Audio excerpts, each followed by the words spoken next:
Well, good afternoon, ladies and gentlemen, and welcome to another Lighting the Candle, A World That Works. And so I'm Bill Carell, and I have with me today two of our original cast, if you will, Lisa Sheehan and also Ken Caputo. And as you can see on the screen, his real name is, well, actually, this is his superhero name, Ken's iPhone. So what are we doing? We're talking, and what are we talking about? Well, we're actually speaking a world into existence, one that works, one where all of us can listen to each other for empowerment, and all of us can hear in our own speaking the kind of place that we want to wake up every single day, the world that we can't wait to get out of bed every single morning and just go and maximize every minute of it. And one of the things that we like to say around here, and it's been said by many, is, every single day is possible. It's the best day ever. And can you even imagine, what it would be like if we all operated from there? How much more would we be able to listen to people that we pretty much can't stand listening to? And how much more would we be curious about, why are they the way that they are? And how much more would we really want to get to know the person that we've been married to or in a relationship many, many years? It's like you and I are not the same people we were even last Friday. The world events and the things that we've heard about. And, you know, just to kind of kick things off today, I found out that my best friend and his wife had COVID now for the second time in less than 9 months. So the bad news is that no, getting COVID one time doesn't mean you're never going to get it again. The good news is hopefully this particular strain is a lot less virulent. It's very communicable, but it doesn't seem to be. It's almost like this virus has decided that no, it's not a good idea to do the host in. So from there, with all of that, the change that we've had last week, you and I won't be the same people when I finish this sentence. Every single moment of every single day, we are completely updating with what we now know, what we used to remember and think about, and what we're thinking about right in this moment. So I'm interested in arguments for and against. I mean, are we really kind of like that proverbial river that you can never stick your foot in two times? It would have to be. Life just keeps flowing and you're going with it. So Yeah, and the neat part of it is that it's always now and now and now and now. And this whole notion of temporality in terms of the past and the future, they're explanations for something that we really can't prove. And I know that there are some schools of thought that believe, you know, uh, all times are happening at the same time. Now, I don't know much more about it than that, and I think that's pretty thought provoking.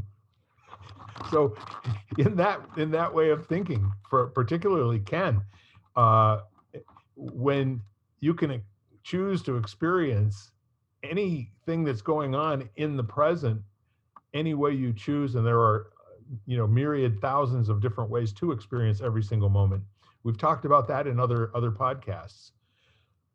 But the point being is, if the world is acting on you and you're acting on it, and we're all part of this big system,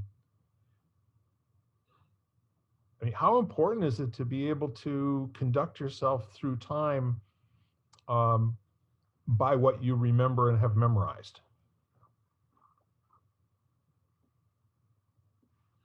I think that's how you learn to conduct yourself, because you bring everything from your past with you, but everything's so individualized that nobody can know what you bring with you except for you. And I don't even know if that's true, because you don't remember everything that happens to you either. So it's what's basically the most recent beliefs you have that have been reinforced are what you're basing your current moment in about. Yeah, and I think, Lisa,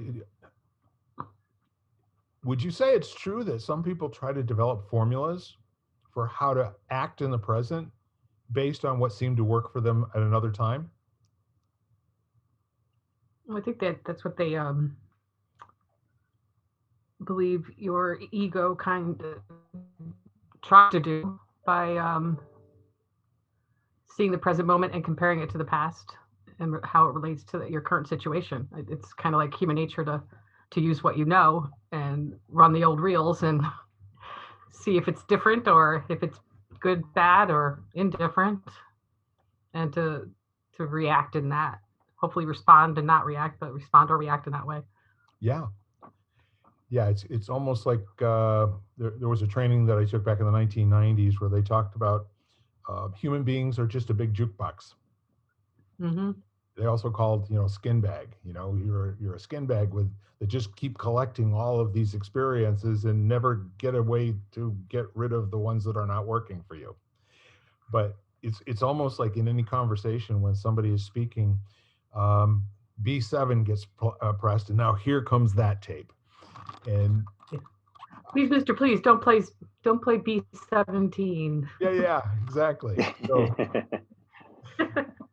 So while you're running that tape, there are a lot of people, if you knock them off of their speech, they have to go back to the beginning and start it over again.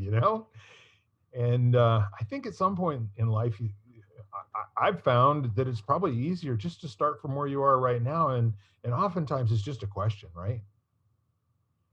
Like And for you're good at that. I think, you're one of the best examples of being in that moment of curiosity and asking people from that point of view, and not running it through your old reels and seeing how it relates specifically to you, which is what people are doing all the time. Like, what does it, what's in it for me, or how does that affect me? That kind of thing. Yeah, that FM station, WII-FM, Yeah, what's yeah. in it for me? Well, I want to acknowledge that high praise because I would probably have been described to you 25 or 30 years ago as the guy that doesn't listen, the guy that You've come a knows. long way. And hopefully I've made some progress in that area. And thank you for pointing that out. But I really am genuinely interested in what comes next. And this, it extends to my family and people that I haven't met, and then especially to people that I've known for such a long time.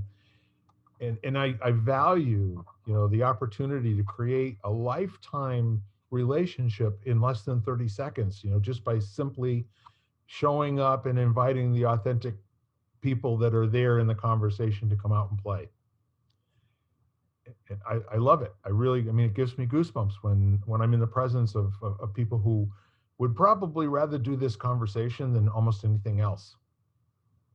And I think that's a good way for us to point out, like you said at the beginning, this now moment, how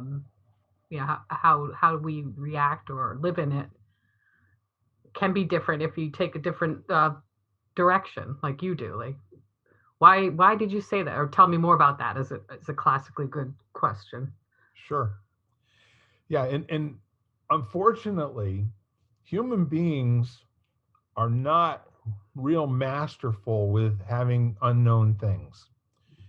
When more than a certain number of things are not quantifiable or thingifiable, I mean, we really have to relate to objects as much as we can, where we can, use that economics theory, which basically says holding other things equal.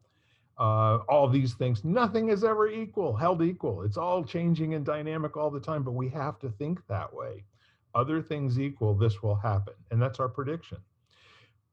And when we live that way, um, thinking in terms of what we believe we know about the circumstances before actually even doing the inquiry and getting inside of what the circumstance actually is right now. What are we talking about? What is this conversation for? And is this a valuable way to spend our time? And if Yeah. those And the kinds other part is, I think that people have a hard time when if you suddenly don't agree with them. I mean, I know I sometimes get caught up in that. If I state something that this is brilliant fact, and then somebody points out a different direction or point of view of that fact, and I went, oh gosh, all right, you just destroyed one of Unfortunately, my little things, but let me think about it.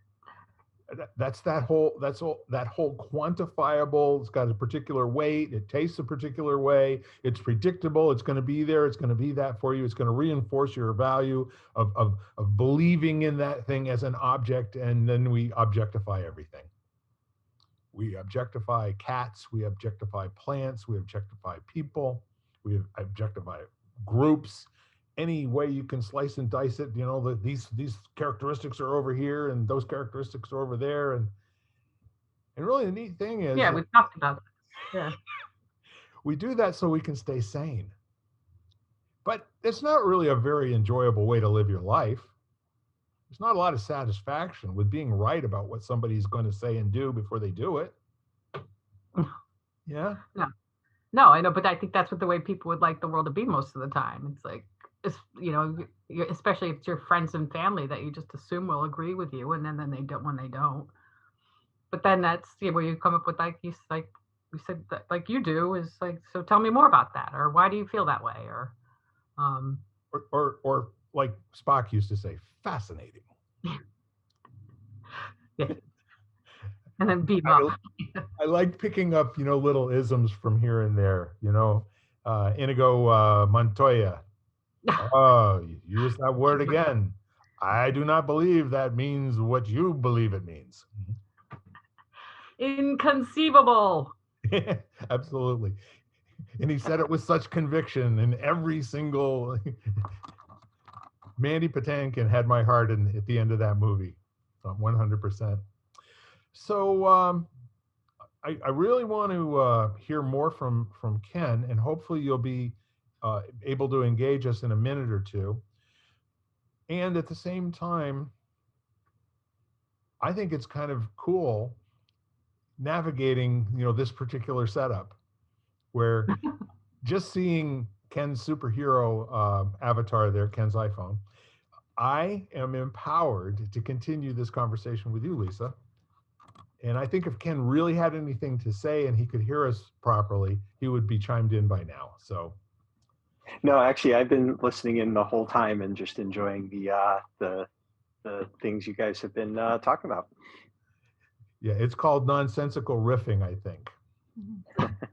Well, I think it's what I find interesting is, I guess the question is, what does what does it mean to you to be the pioneer of your own life, you know, the navigator of your own life? And I think that's where there can be a lot of disconnect, because we all have different answers to that question. And you know, and the all of the things that have led to the moment that we're experiencing right now have been acquisition of skill and experiences that help you in some way, or hinder you in some way, of continuing the process of navigating your life. You know, so it's like someone said in business, and I always appreciated this is, so often you're basically building the bike while you're riding it, and that's how we're living our life. You know, so you know, so I guess, like, you know, for me personally, the my commitment is to live my life as best I can with grace and balance, you know, and you know, with kindness and all those kinds of things. So there's certain values that, you know, my experiences have taught me, and I utilize those things, but I also don't want to be held in place by them either. So yeah, it's a curious thing. Very much so. I have no idea who that was, but they'll get over it. Y'all are more important to me right now than some 888 number that's probably somebody I need to talk to. Yeah, They can wait. I'm your choosing. vehicle warranty.